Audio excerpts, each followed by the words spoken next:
Conflict in the Middle East escalated further on its fourth day. The U.S. has shut down embassies in Saudi Arabia, Kuwait, and Beirut amid drone attacks. Embassy staff from at least 6 nations and Americans in 14 countries are being advised to leave the region immediately, even as major airports begin to cancel flights. Hundreds of people have been killed, including 6 American soldiers. Combat operations are being monitored in Washington, D.C. and here at MacDill Air Force Base in Tampa. U.S. Central Command based at MacDill is in charge of coordinating the attack and monitoring its effect. And tonight we hear from 2 men who work inside CENTCOM for their take on what's going on right now in the Middle East. And as you can see behind me, this is News Channel 8's Jeff Patterson joining us live. He is at MacDill with the latest. Jeff. Good evening. Right now, Keith, Iran's forces are scrambling to replace their supreme religious leader, even as their military forces are being destroyed around them. President Donald Trump says so far U.S. forces have sunk 11 Iranian ships, and a retired U.S. Navy captain says it will take years for Iran to recover from that.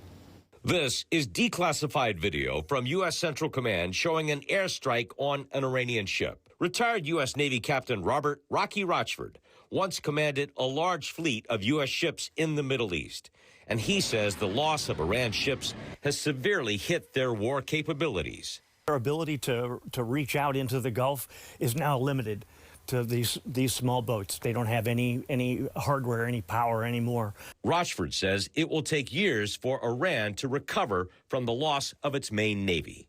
Not only do they not have it, but they don't have any money to buy new ones, and to reproduce that, to rebuild that capital is a very difficult, long process. He says commanders at CENTCOM have been preparing for this for years. I worked at CENTCOM for many years, as you know, and the targeting packages are constantly being updated. Retired U.S. Army Colonel Joe Bacino says it's not just Iran's Navy that has been hit hard. Most of the mullahs, I think, are dead. The ones that are not are in hiding. He says he believes regime change can now happen from within Iran. I do not anticipate American troops inside of Iran.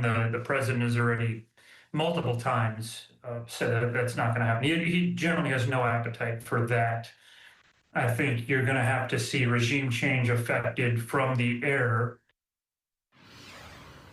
President Donald Trump says he expects that combat operations could last 4 or 5 weeks, or they may take longer. However, Secretary Pete Hegseth says this will not be a forever war, that America has very clear and distinct objectives here. Keith? Yeah, Jeff, some people continue to question the timing as well as the objectives of this mission. But as you mentioned, the president, Marco Rubio, others in his administration, they've been talking a lot about it.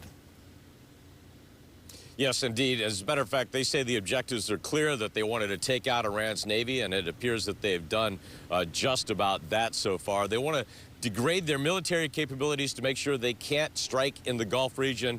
And foremost among their goals, they want to make sure that Iran can never make a nuclear weapon. And it appears that all of these attacks are designed to do those things. Keith? Jeff Patterson reporting live for us tonight near MacDill. Thank you.